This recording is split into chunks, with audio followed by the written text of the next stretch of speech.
Old Bishop Drayster. What's going on? Hope everybody's okay.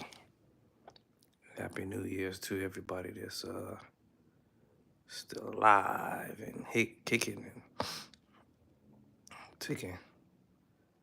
I know it's been a while since I've posted a video. If I kind of sound a certain way, it's because of I was hospitalized for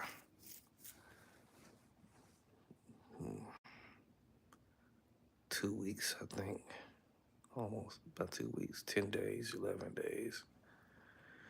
Been going through this valley fever thing. So, yeah, trying to stay encouraged, but it's been a rough one. So, this time it put me in the hospital for about 2 weeks and one day.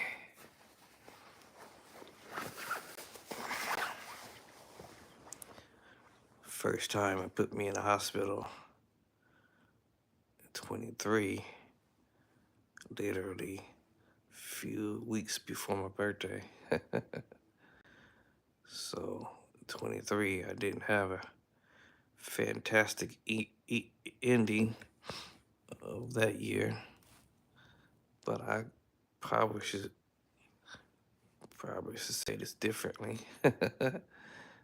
Just because I didn't have a great ending in 23, I might as well just say I did have a great ending because I'm still alive.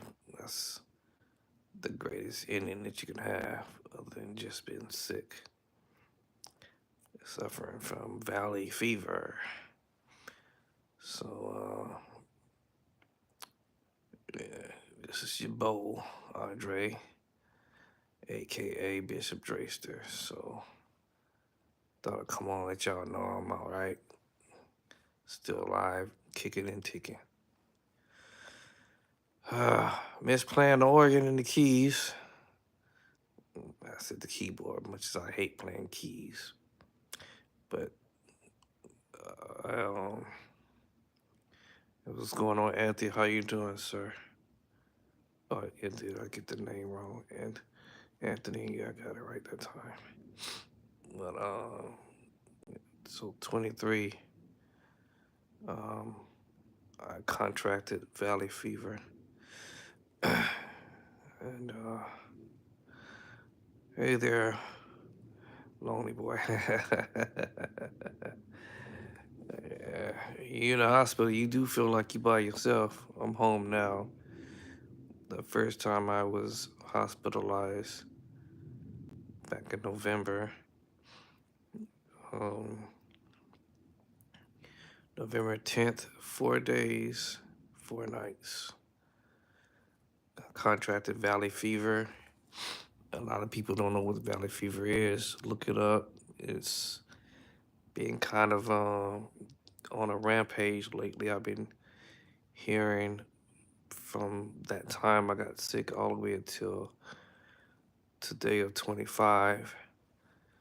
But I just want y'all to know I'm just trying to keep encouraged in myself. It's been rough. It's man, this valley fever is just. They said it started with fucking pneumonia, and then it turned into valley fever. I appreciate you guys being patient with me.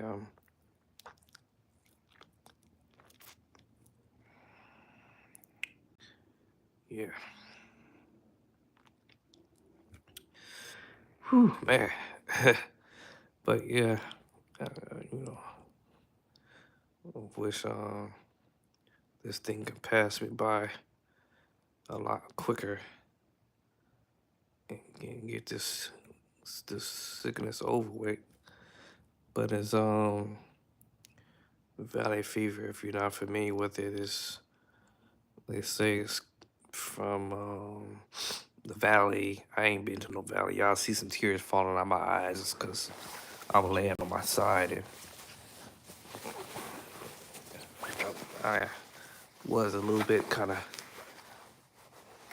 sad about this thing, but to everybody, sickness will come upon us at some point, and then we would heal.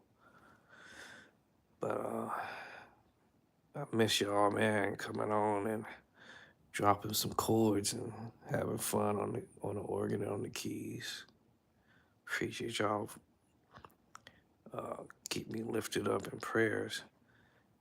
But yeah, man, this all started 23 valley fever, pneumonia valley fever. Um, and then got hospitalized for 4 days, and then in November, and then in the same month of November, they also hospitalized me again for another 8 days, so total 12. And then I spent in 2023, I didn't really spend a good birthday back then because I was struck with this illness and Thanksgiving. I missed Thanksgiving, my birthday. So they let me out of the hospital the day before my birthday, which was November 30th.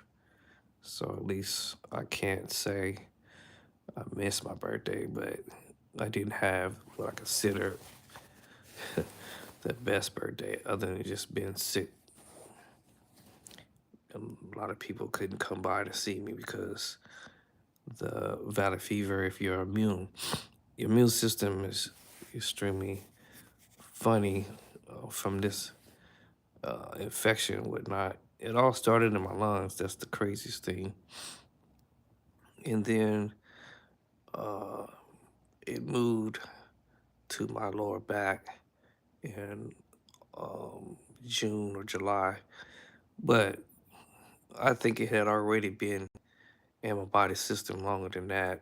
It's just that all of a sudden it just started attacking my back in 2024, around June, July, August.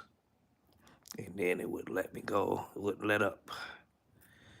So I had to get hospitalized again, and for the third time in 24, for a different kind of observation. They thought something else was going on back there besides the valley fever attacking my back. So I had to be hospitalized for that for 4 days. And then ever since there's been chaos with this valley fever attacking my back, making it virtually almost impossible for me to walk. That's crazy. But now here in 2024, I mean, wait, we're in 25 now. I just got out of the hospital last night. So I've been in the hospital for about 10, 11 days, 11 nights. No, 10 days. And then I was supposed to say last night was half of a night or half of a day or majority of the day. So basically 11 days. I just call it 11 days, but y'all know what I mean. So it's kicking my butt. I feel like I've been in the worst car accident on the planet. That's what it felt like. I just was in a car accident and just ran off the road and down the canyon a couple of times. But I appreciate y'all being patient with me though. And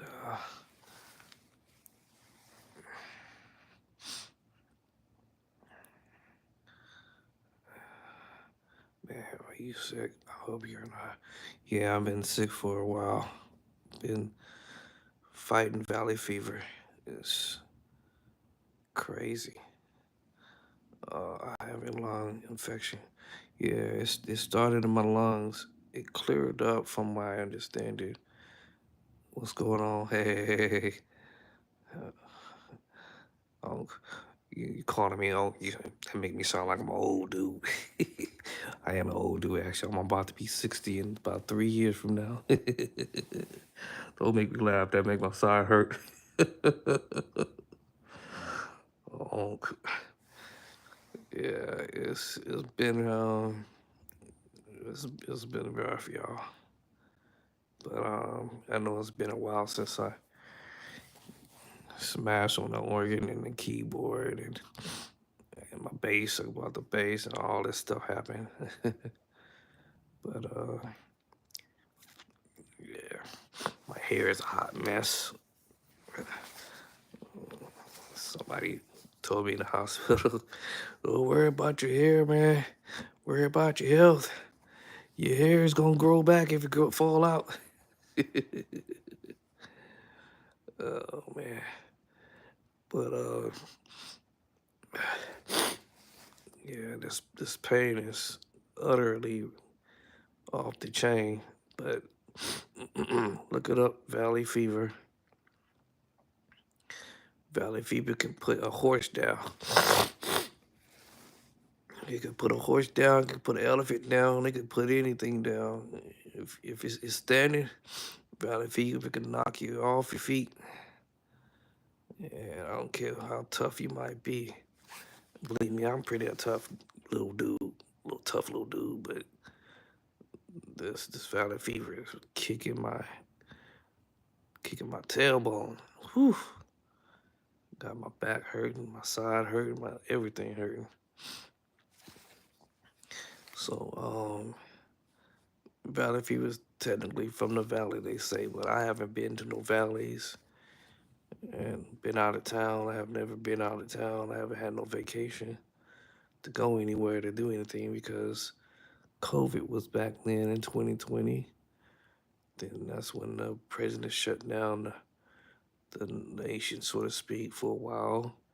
We kicked back up in what, 22-ish, 23-ish, somewhere around in there. And I never had a chance to go out of town, go nowhere where there's a lot of dust and dirt and moisture and all that stuff. So I believe that the contractors who bring all this dirt our way in our areas are bringing that stuff from the valley.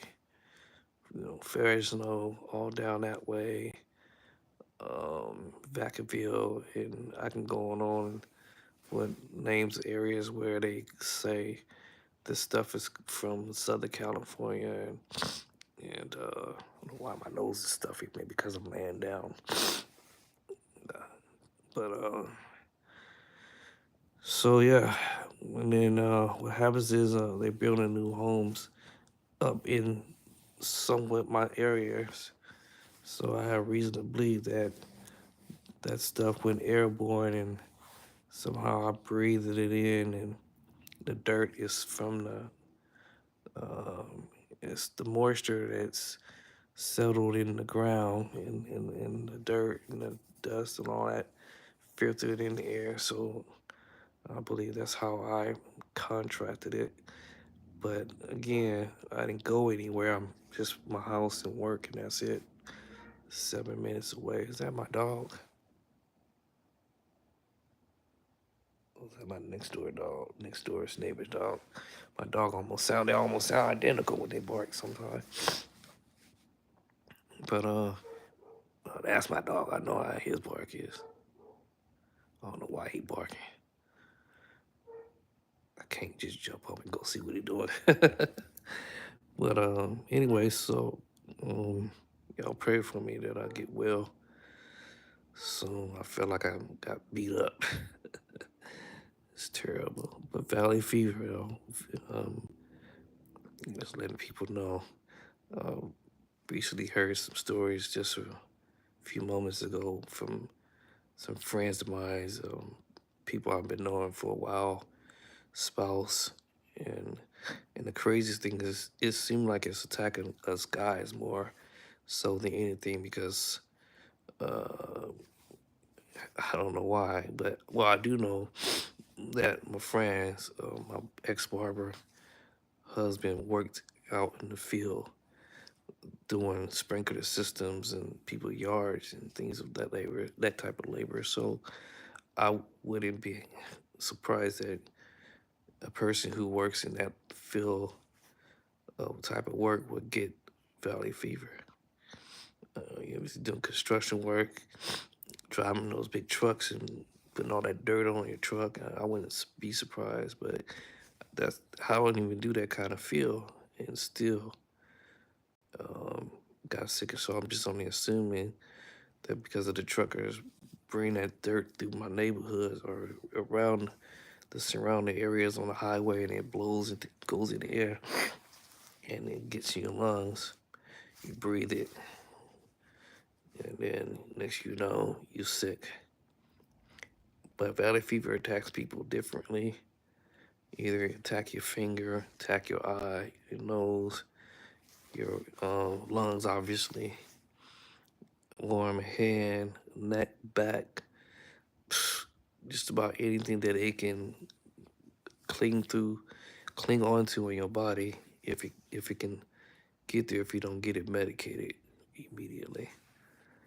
So I can at least say when this sort of got started, I went to the hospital. Okay, y'all know I'm lying right now, but I didn't go right away.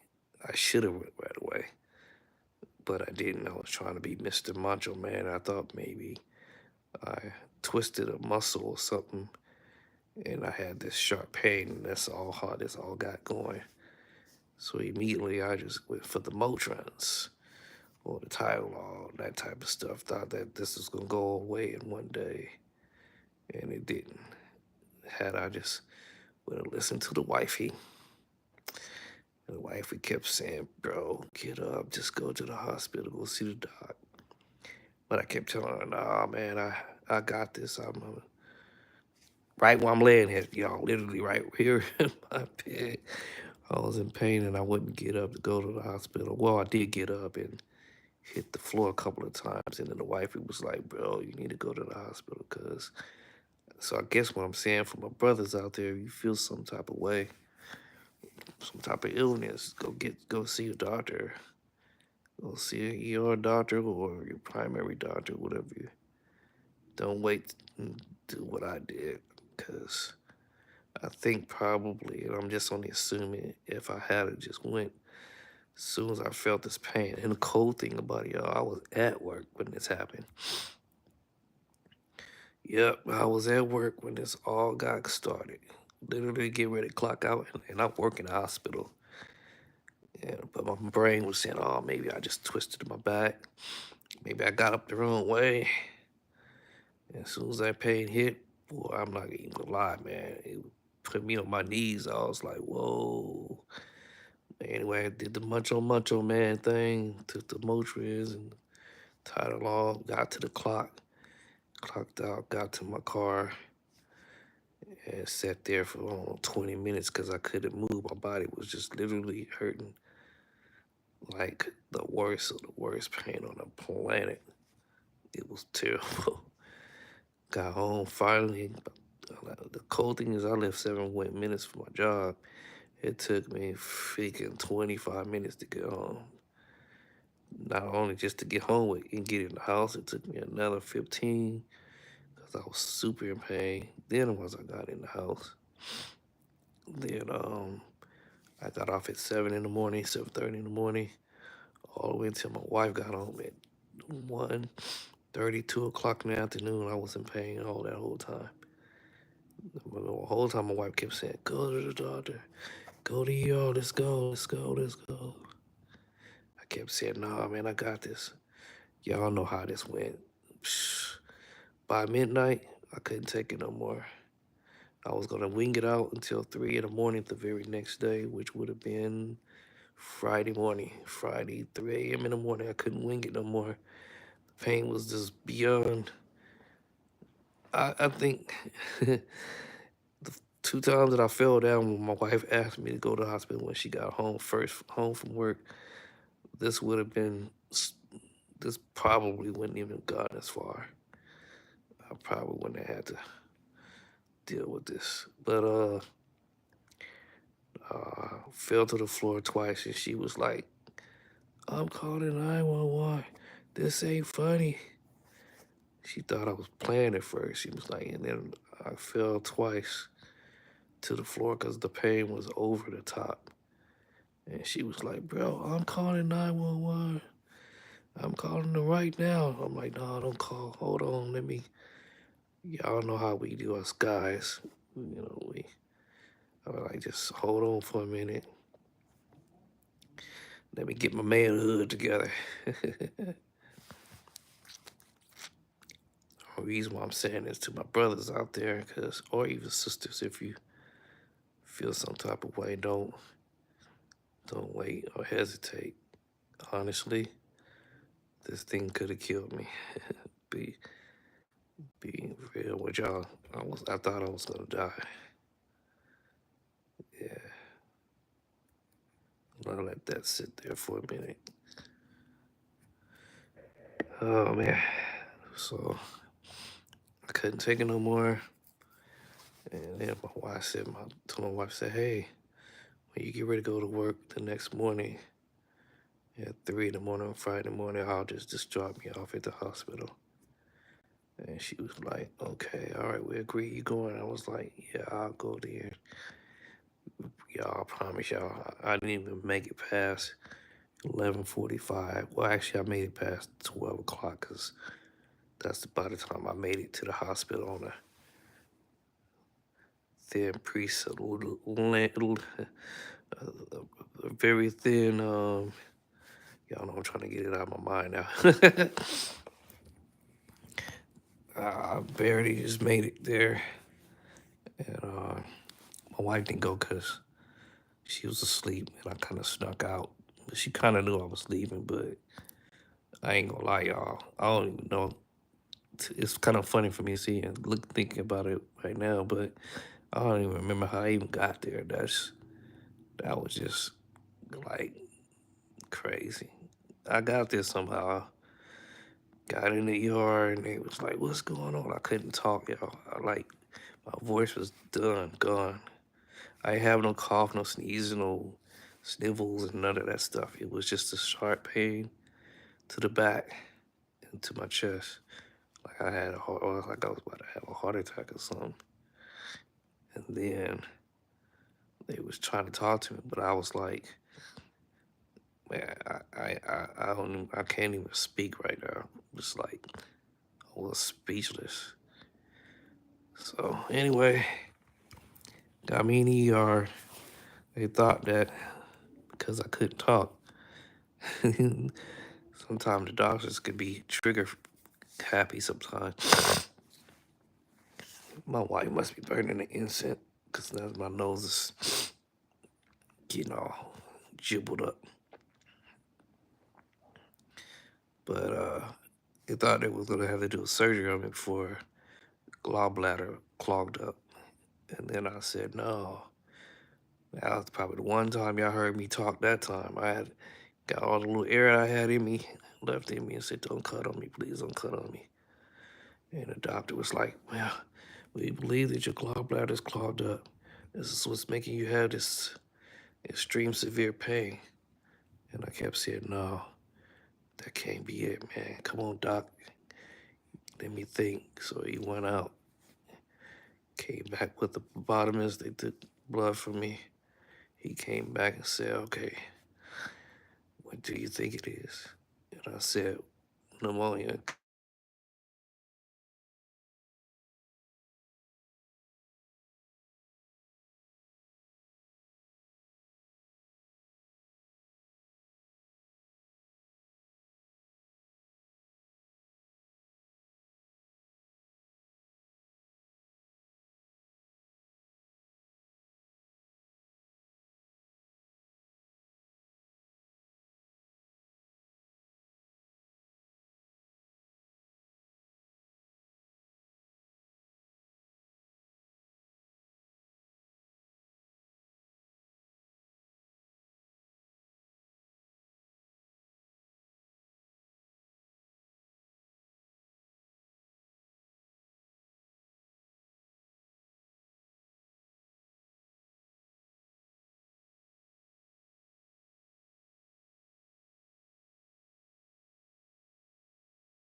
try to look on my email because my technician was working on some chords that I sent out so I can put them in my book, and then I stopped at chapter. Hold on, let me look. I forgot what chapter I stopped at. Um, all right, I was just waiting for the face recognition to finish uploading my book. Forgot what chapter I stopped at. So, all right, I think I stopped at chapter 11, I think. Striking through the pages, I'm trying to see where I stopped off at.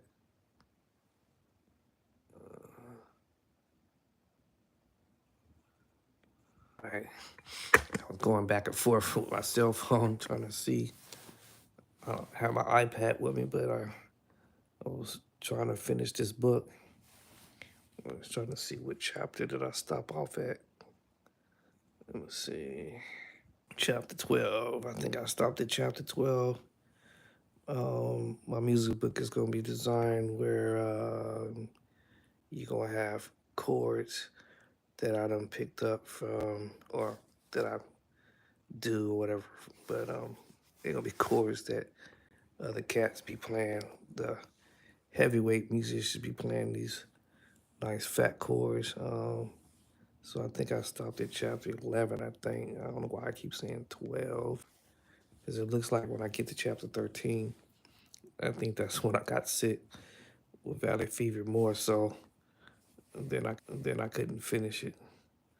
So I'm probably gonna do couldn't finish it. So I'm probably gonna do a chapter 13, doing a chapter that's 12 I just saw. So I think I have to roll back to chapter 11 to make sure I finished 11 correctly. And then 12 was my next one, chapter 12. And then I think I'm going to ride it all the way till chapter 12, 13, 14, maybe 15. I might even get down to chapter 16. All right. And then I'll probably stop at chapter 16. With the chords that I'm putting in there are chords that the heavyweight musicians be playing. And it'll be up to you to pull these chords from my book and go ham on it. Learn how to play them. And then when you hear them, you gonna know where they came from. So I pulled some chords that from the heavyweight musicians. I'm not trying to down myself or nothing like that. I'm just saying that I don't put myself in these guys' bracket, so to speak. I'm just a musician who just hears something and it sound dope. As one musician used to correct me up when I used that word dope. We talked about it once. You probably even watching my video here. Who used the word dope. He said, I don't do dope. I'm not a dope dealer. I don't do dope. It's just a figure of speech. The words that we use, raw, dope, or this dude is bad. I used to hear people say that when they talk about the musician when they play. Man, this dude is bad. I mean, like, you mean like bad like as terrible bad? Because that's the only something I would think. Like when somebody say, man, have you heard of us? I'll make up a name. Have you heard of Junebug? Man, Junebug, this dude is the baddest musician on the planet. I'm like, he's the baddest musician on the planet? He that bad? Like bad. Like bad, like terrible bad? Or terrible bad, or terrible good bad? What y'all? But it's a figure of speech. So that's all I'm saying. I listen to the best musicians and listen to what they doing. And then I either one or the two, I'll figure out what they're doing, or number three or four, I analyze what they're doing, or four or five, I'll just sit there and just accidentally learn it. And so these chords is gonna be shared back with you guys for those who's struggling like I used to struggle back in the days, trying to figure out, man, what is this dude playing, man?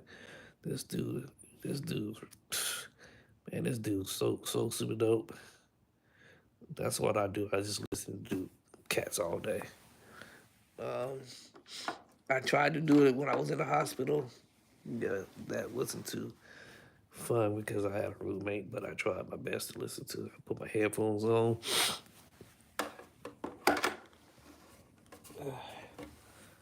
put my headphones on, listen to different people, and uh, and then absorb what I hear, and hopefully, as soon as I can get my rest of my body to cooperate, then I can get back on the organ or keyboard and start pulling them chords out from the top musicians on the planet.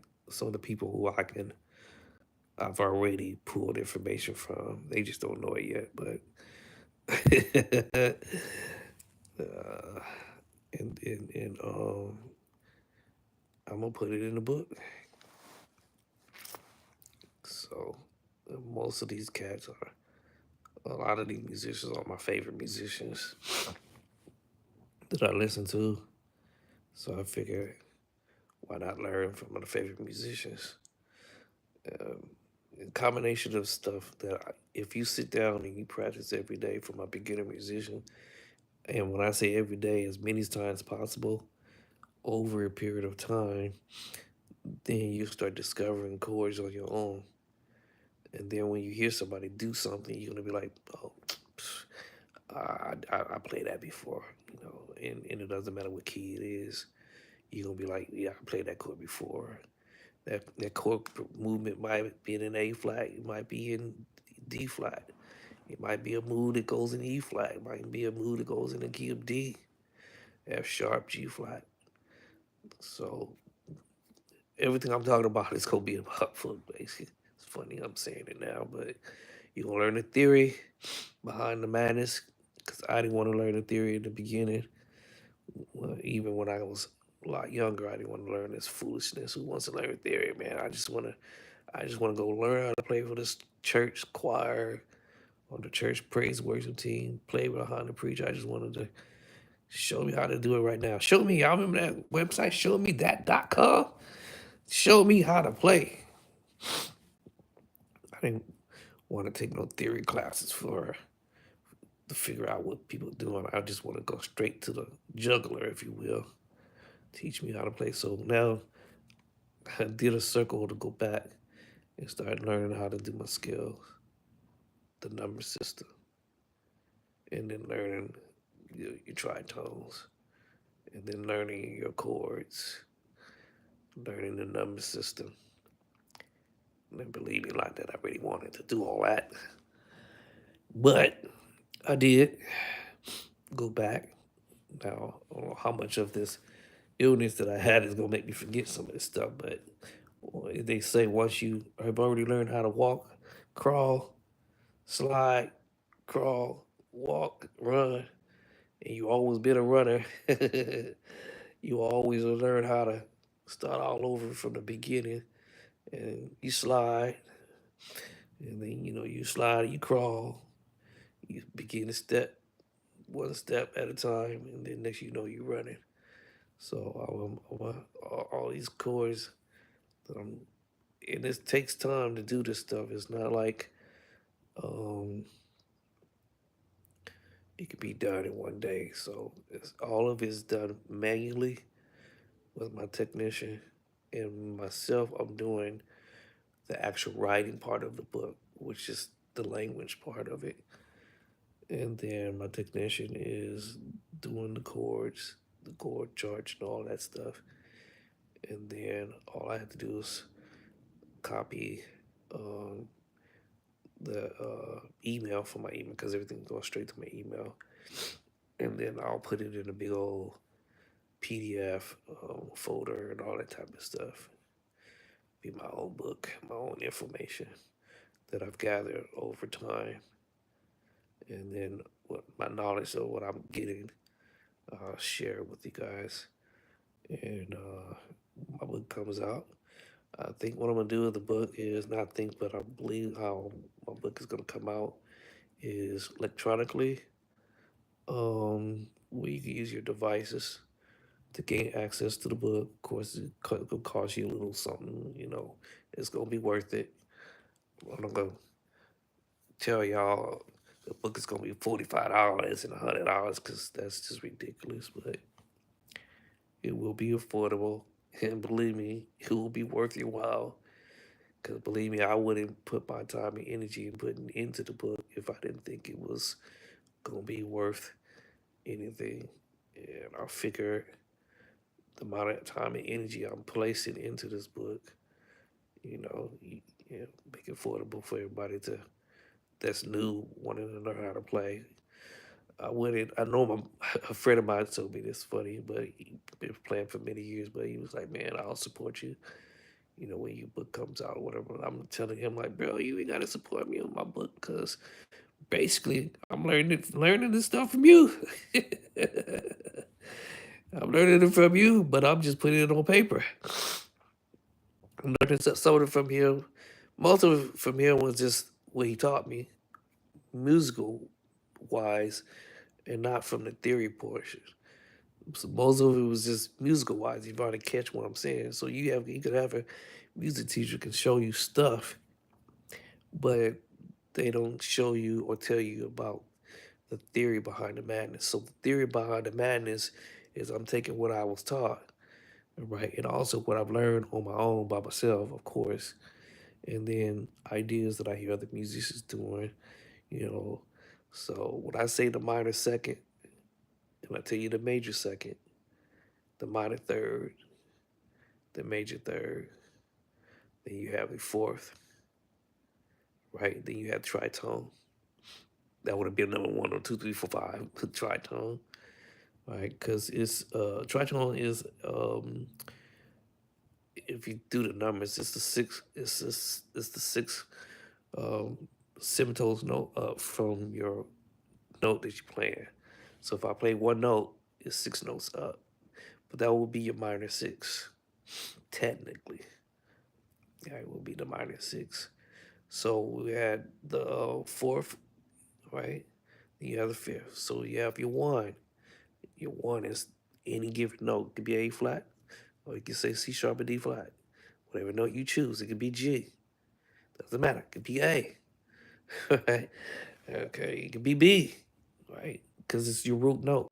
Whatever your root note you hit on the keyboard, whether it's A flat, since I said A flat, might as well say A flat, right? The minor second from the minor second from that note is half step up. Not whole step, but a half step up. So you got one note, half step up from that note, which will be A. A flat and A is the minor second if you learn your scales, right? All right, then you have your major second, which will be B flat, right? Because I mentioned A flat. And then your minor third will be B, because now you have A flat, which is your root. Then you have your second, which is A, natural. And then you have your major second, which will be B flat. That's the two, because A flat is the one, B flat is the two, C is your third. But if you go to the note before C is B, that will be your minor third. Catch it? And that doesn't matter what key you go to. You can go to key of G and do the same thing. If you're in the key of G, you have your what? Root. Your minor second up from G is A flat. Then your major second from the key of G is the two, which is A and G. And then your minor third is what I just stopped there. I'm forgot where I'm at. A, um, B, and then a C is your minor third in the G scale. Just kind of throw that as an idea. So that type of stuff. I wasn't going to put that in the book. Now that y'all made me think about it, I might go ahead and just drop that in the book so that you know that type of stuff, whether you use your scales and all 12 keys, you should learn them. Matter of fact, actually, you should learn how to use scales even before sitting down at a keyboard in all 12 keys. People say, learn all your 12 keys. Learn how to play in all 12 keys. So you should be able to learn your scales C, D, E, F, G, A, and B. That's the scale. C scale. C, D, E, F, G, A, and B. 7 notes, technically. Right? Those 7 notes in the scale in all 12 keys. People may say go back to the one, which is the 8, same note as your one, which is C. C at the top, octave higher is your one, but we might say 8 at the top. So C on the one, and it depends on how your fingers spread out. My D, I'm sorry, my pinky and my on the left hand is the left hand, by the way, is on the C, and my thumb is on the C at the top. So that just gives me an octave C. However, the number system is 1 and 8. My nurse is here, so I'll catch y'all later. I love y'all. Peace and love and equipment.